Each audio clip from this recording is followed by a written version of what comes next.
Welcome to the Women's March Canada podcast, making the equality of women in Canada the new norm. This is episode 46, titled Breast to Impress. My name is Melissa Durrell, and I'm your host. Women's March Canada inspires, unites, and leads the charge for the advancement of women across Canada. And today we've got an amazing woman to talk to, and her name is Melanie Schultz. Melanie, welcome to our show. Thank you. Nice to be here. Now, I'm just going to do a quick, you have a really interesting career and you were just at MIT. So let's just set you up here. Melanie is the inventor of the Breastbowl, which we'll learn a lot about here. It's a glass blown bowl used for hand simulated breastfeeding. In April, she participated in the Make the Breast Pump Not Suck hackathon at MIT, which is very cool. Can't wait to hear about that. And it focused on equity, inclusive innovations in breastfeeding. Innovations that create affordable, accessible, and culturally diverse solutions. Melanie's also a research technology specialist at the University of Waterloo, which is actually where I am. So that's very cool. And you're in kinesiology. So Melanie, tell me a little bit. I'd love to know about your past. But first, let's start with, how did you get involved with the breastfeeding space and making new inventions for it? Well, I had a baby. That's kind of what got me. That's kind of did it. Until the second I had a baby, I never really cared about breastfeeding much. Never knew much about it. So most of us do like that, yeah. And even when I was pregnant, I was way too freaked out about the whole birth thing to even worry about breastfeeding at that point. But once that part was done and the baby was there, I figured, oh, what are we going to do now? Right? It just doesn't happen like that, does it? And so that's how my journey with breastfeeding started, with my first little one. Very cool. In October of 2014. So inventors are often, they're solving a problem. So what was the problem that you were trying to solve? So when I was luckily in Canada, we get a year mat leave when we have a baby. And when I was about halfway through that mat leave, I started to wonder that, I have to go back to work eventually. I didn't see going back to work as the end of our breastfeeding relationship. So I was sort of getting ready to work and breastfeed. Mm-hmm. And the options that were most prevalent, I guess, didn't really appeal to me. So what most people would do is they would probably go to their workplace and then have a pump set up somewhere in a broom closet or something. Yep. and keep their milk production up going so that they can breastfeed their baby still when they are with their baby in the mornings and in the evenings. Yeah. So my story is that when my baby was born, I had way more milk than the baby ever wanted. Then I could feed a whole village with the amount of milk I was making, so I had to manage my milk a lot, and I did use the pump when I had all this milk that I needed to manage, mm-hmm. And but eventually my body smartened up, and that's how it goes. It realized, I'm not actually feeding a whole village. There's just one kid that needs to eat. Yeah. And around the 6 to 8 weeks mark, I would think, my body changed, and my breasts were no longer as engorged. It coincided with a I guess a growth spurt episode of my little one. She was very fussy, and when I put her to the breast, and my breasts felt soft and floppy, and not like soccer balls, what they had been up until this point. Right. I figured, oh no, she's fussy. She isn't getting any milk. My breasts feel different. I must not be making any milk. So that was an instant for me where I. And then I put the pump on, and the pump would just run dry. Whereas when I used to have rock hard soccer ball breast, I put the pump on and lots of milk would come out. Yes. So the three pieces of information together, my first panic was that I had gone from lots of milk to no milk at all. Mm-hmm. And what kind of turned that impression around was when I started I calmed myself down, and I said, okay, let's do a reality check, and I'm going to try and see if I can squeeze some milk out of my breast with my own hands. Mm-hmm. And when I did that, lots of milk was coming. So then when I realized, I'm not broken. Yeah. It's still working.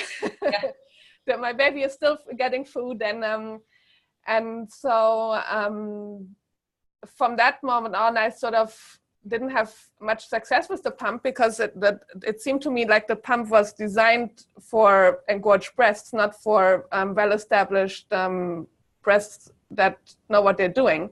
Mm-hmm. And so I kicked the pump to the curb, and whenever I needed to express milk when I went out I was doing an evening course at the time. When I went out and I left milk behind, I expressed by hand and so on. And as I was preparing to go back to work, I figured that I was going to stick with the hand expression and not pump. But hand expression is a bit messy. So for people who haven't breastfed or hand expressed in your audience, they might not know, but milk comes out of the nipple in every direction. Yep. It's not just one spray or one duct. Not like the cow. Like everyone thinks it's like the cow. No, it's not. It's not. Not like that at all. It's more like a I don't know, like a shower head spray. Shower head or maybe a splash pad. Crazy 360 spray. And so when I looked up, because at work, obviously, I definitely wanted to save the milk and bring it back home for feeding to my child. So when I looked at ways to best catch the milk without making a mess out of my desk or my clothes, people recommended on the internet to hang yourself over a big salad bowl and express into that. And I was like, I'm not going to take a salad bowl to work, right? And hang myself into a salad bowl. And so that's when I started to look at wherever I could, wherever I went, I started to look for, I had a specific shape in mind that I needed to be able to sit comfortably and express into a container that would catch all the sprays going in all the different directions. Yeah. And then let me transfer that milk into a freezer bag or something so that I could take it home. So that's shape I had in my mind, and I was anytime I went to a store or something that sold cups or mugs or glasses, I was looking for something like that, but it was asymmetric. So I knew it's probably gonna, I had never seen the bowl that I needed anywhere before. And so I wasn't lucky finding anything when I was looking hard for it. And I was on mat leave, so I did have a lot of time to explore new things and start new projects and so on. And so I figured, I'm just going to make myself this bowl that I have in my head, and I'm going to contact a glass blower, and I'm going to describe to them the shape that I want to make, and then we can make it. Maybe I can make it myself. Maybe I can take some lessons and make it myself. So that's exactly what I did. I contacted Blown Away Glass studio, and it's a husband and wife team that are running a professional glass blowing business. And they coached me through the whole process, and we were working it out. It wasn't actually that easy to make the bowl that I needed, because, as I said, it's an asymmetric shape, and whenever you blow glass, it's on a blowpipe, and you're spinning it, and it always wants to be symmetric. So we really had to figure out a technique to make this asymmetry happen that I needed. Mm-hmm. But I had so much fun learning glass blowing, and I really fell in love with it. And once I had my bowl, I thought, when I started to think, I thought that's going to be it. I'm just going to make my own bowl, and then I'm done with this. But then I really wanted to continue glass blowing, and plus other women that I was hanging out with who had babies of similar age saw the bowl that I made for myself, and they wanted one too. So then I said, okay, I'll make a few more bowls for my friends. But then then I realized, well, this is expensive if I because I'm booking studio time. It's not a cheap hobby to have glass blowing. No, you need to scale it up, as we say.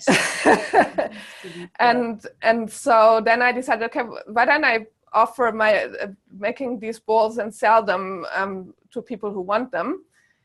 So I made a little website for it, breastbowl.com, and I put pictures of my bowls up there, and then people started buying them, even people that I didn't even know. And so market validation. So then it started to grow to a point where I felt stressed. I felt like, oh no, I have to make, I have my glass blowing time, and I have to really make these 5 bowls that people ordered. And so it started to feel like I started to feel some pressure on because my yield is very low. I'm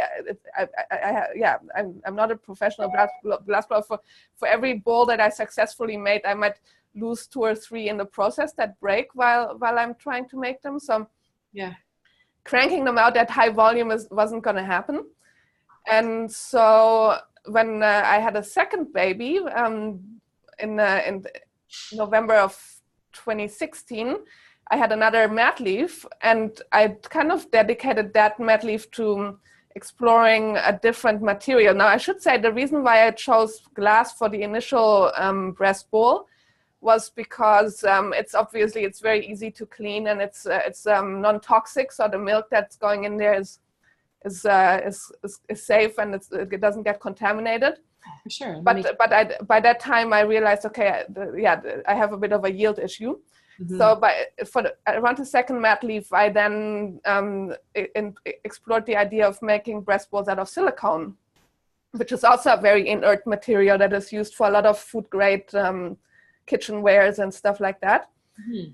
with the added advantage of being unbreakable. Right. So that's how many of your breast bowls have you broken? Unless when I make them, I haven't broken any, because good for you. Okay. When I make them, I break them all the time. But once I have a breast bowl made, that's another. Because I'm an amateur glass blower, I can't work very thin. So my glass breast bowls are really thick, solid bowls. They're really they can even take a tumble or so they will without breaking, I'm pretty sure. But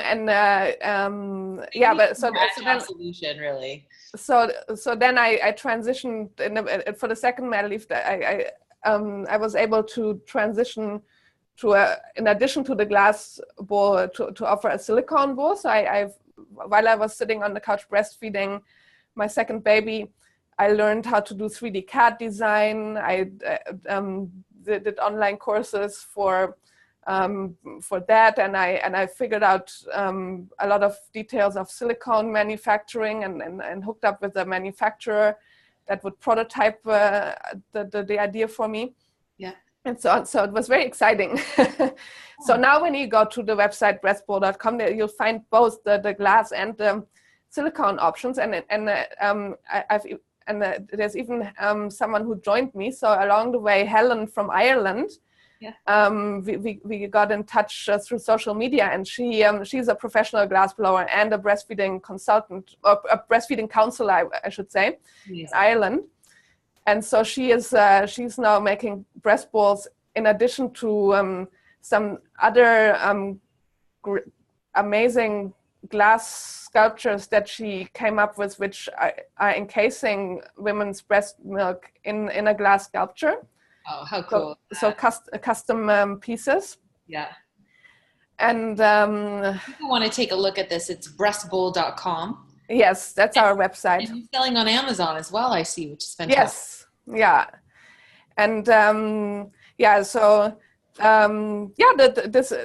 idea is slowly but surely growing what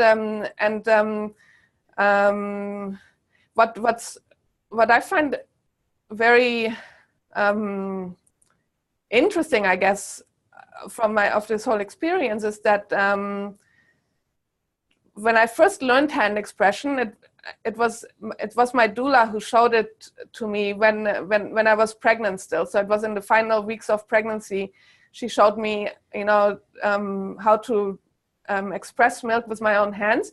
Mm-hmm. And at that time, it was just really a novelty thing. Like, I've had my breasts at that time for about 36 years and never anything came out of them.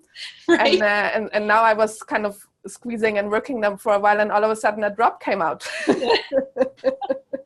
So, and that was super exciting. And I didn't really think much of it other than that it was kind of cool. Mm-hmm. But then I realized, as the breastfeeding became established and so on, that as a breastfeeder, you don't actually know how much milk is transferring to your baby, right? Because it's all closed up and we don't have scales on the breast. The baby doesn't have a scale. And so just having seen that stuff is coming out my breast gave me a good amount of confidence that something was happening there. Even when baby wanted to feed every 20 minutes.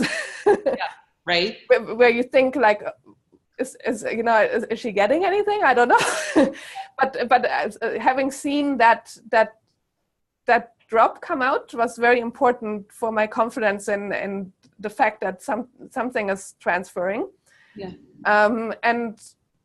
But for routine milk removal, nobody even mentioned hand expression. So hand expression came up with my healthcare providers in situations where I had, for instance, a blocked duct because I made so much milk. I sometimes had those, and people recommended to hand express to get rid of that blockage. Yeah, that's the only time I ever heard of it too. Yeah. It wasn't like a regular thing. It was like, yes, it was more medicinal. You have to work out that block. Well, and it's painful at that point because you actually have a painful blocked duct that you're dealing with. So it's not a very pleasant experience to hand express when your breast is hurting. But it is still very efficient, and that's why they're telling you to use your hands, because your hands are actually really good at working out what the milk, not just the watery easy part, but also the fatty sticky part that's causing the blockage.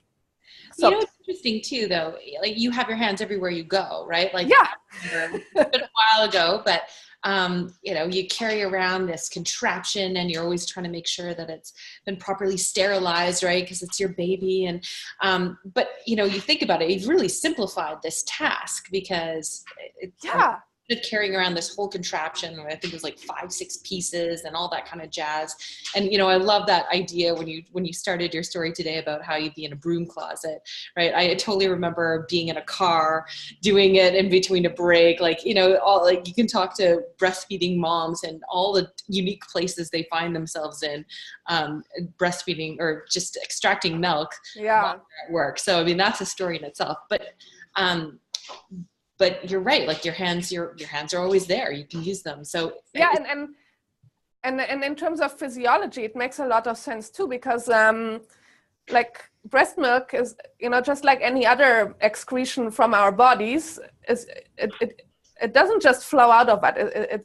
It needs to be triggered for our body to release the milk, right? So, for instance, our sweat is triggered by temperature.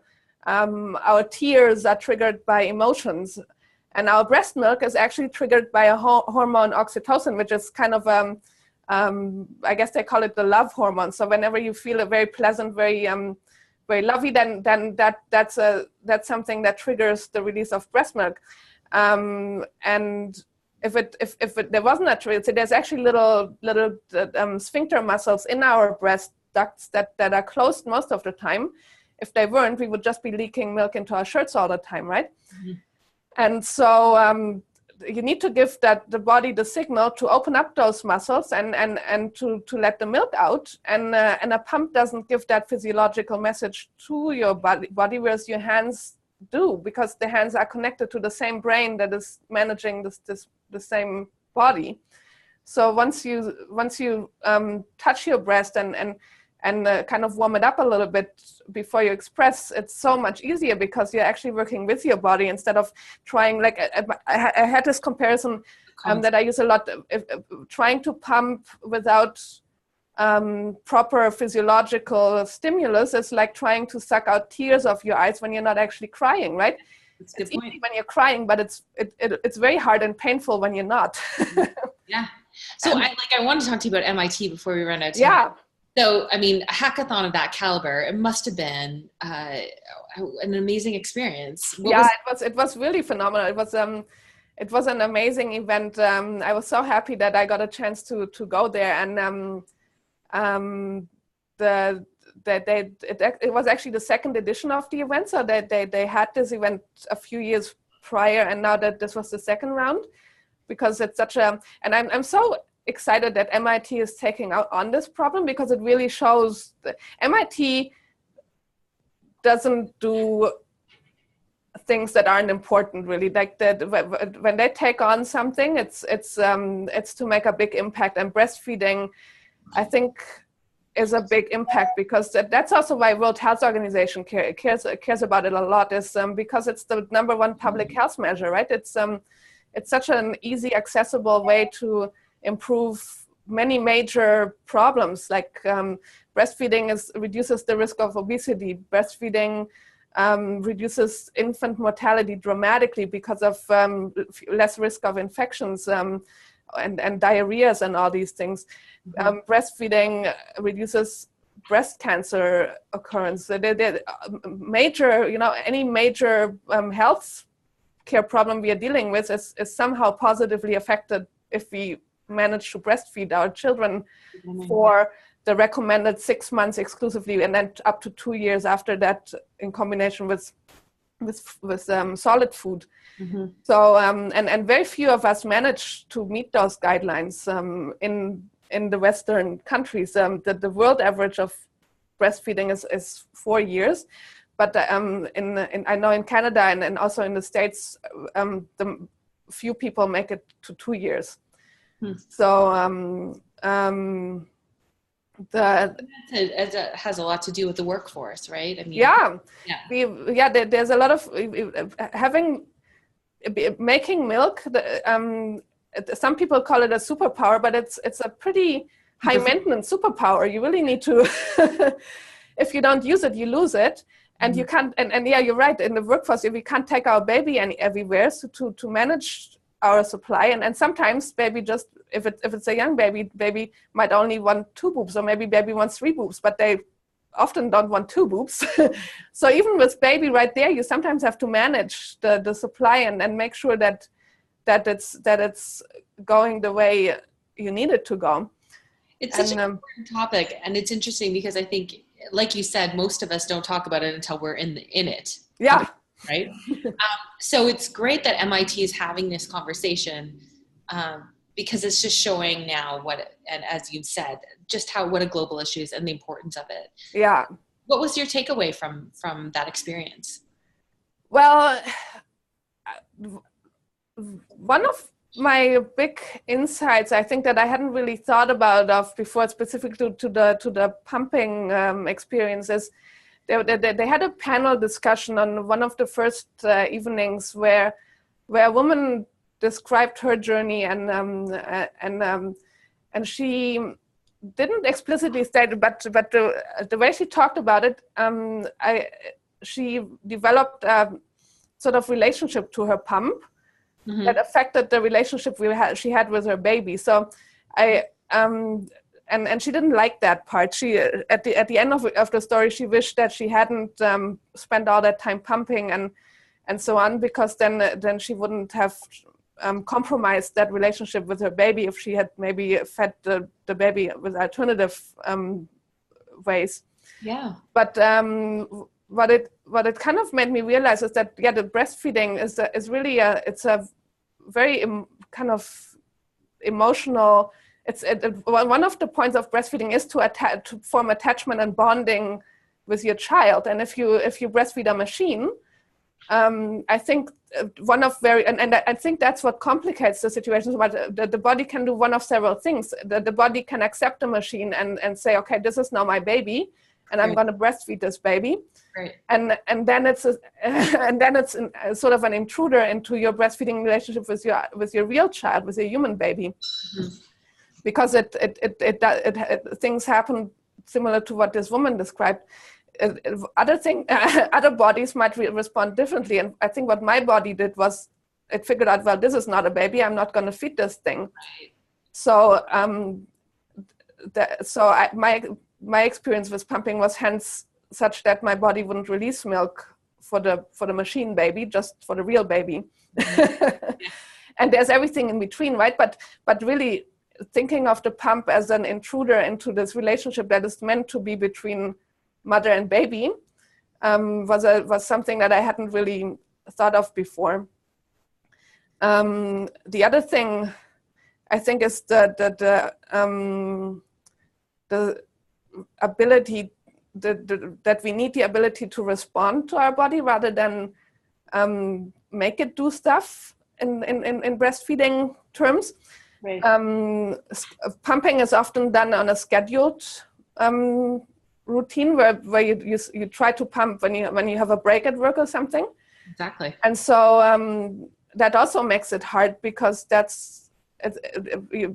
lot of us know that we are supposed to breastfeed our babies on demand and whatever, and not schedule too much, because that might not work so well. Mm-hmm. But then when we pump, we all of a sudden switch to a schedule routine. Yeah. But the nice thing that I noticed with my hand, once I basically with the whole hand expression, once I had my bowl, was that I switched my entire thinking about leaving milk for my baby. Instead of trying really hard to get milk out just before I was leaving, like 2 minutes before I was leaving, I actually just took my bowl with me wherever I went. It's very discreet to use. It's very quiet. It doesn't make the hee-haw, hee-haw noise of a pump. Yes, and I just quickly, when I was away from baby and I felt that my body was ready to let milk go, I would quickly catch it. It would be very quick, very efficient, because my body was ready to let it go. So it was just kind of quickly letting it out, and I would bring the milk home. And so the next time I went to my evening course, I already had a bag of frozen milk in the freezer from the last time I went. So it totally switched. It took the stress out of that panic that you have to get it out before you go. Yeah. Really interesting. How can people find you? On social media? Can they tweet at you, Instagram, all those things? Right now it's all under Breastbowl. So breastbowl.com. On Facebook it's Breastbowl. On Instagram and Twitter it's all Breastbowl. Although I'm not very active on Twitter or Instagram. I did have some troubles with the name though. So Breastbowl, I think the artificial intelligence algorithm that are behind Facebook and Google think that a breast bowl is a sex toy. Unbelievable. So I'm getting traffic that I'm not really interested in. That's probably understatement, right? Yeah. Pretty quickly. There's not very sexy breastfeeding. Yeah, no. It's I'm having some issues targeting, for instance, and even doing advertisement is an issue, because on Facebook, I often get blocked with the message that you're not allowed to promote adult toys on Facebook. So natural. I've heard that before. I think there was a point where Facebook was removing women who were breastfeeding in their pictures, and so it's the normalization of but the word breast is obviously still more associated with sex than with what it's actually meant to do. Right. Humans alive. So I love Breastbowl, the name, but going forward, I'm just in the process of rebranding especially the silicone cup to Kindest Cup. Oh, and I also see a Lacti Bowl as well. Yeah, I've been playing around with different names. Yes. So the Lacti Bowl and the Kindest Cup are exactly the same thing, and I'm just running a split test to see which one is well, I'm actually already done that to see which name is more appealing to people. Mm-hmm. And it's the kindest cup one that seems to be attracting more attention. So and I think it's very clear to artificial intelligence that it's not a sex toy. Melanie, it's a pleasure speaking with you, and good luck with the company. I think it's great. I love this sort of incidental entrepreneur that you've become. Yeah. Very cool. Yeah, I would have never thought that this was in my future when I started this whole journey. Yeah. But it's exciting, and it's very meaningful. I'm very passionate about it. Yeah. I appreciate it. And thank you for talking to us and telling us your story. Thank you very much. So that's our guest, Melanie Schultz, and thanks to everyone who tuned in to listen. Your comments are welcomed and encouraged. Please subscribe to our Women's March Canada channel and receive updates every time we upload a new podcast, which is usually around Friday. Our mission across Canada is to stand together in solidarity with our partners and our children for the protection of our rights, our safety, our health, and our families, recognizing that our vibrant and diverse communities are the strength of our country. This is the Women's March Canada podcast. You can find us on Twitter at Women's March CDA and on our website at womensmarchcanada.com. I'm Melissa Durrell, and I'm wishing you a fantastic day.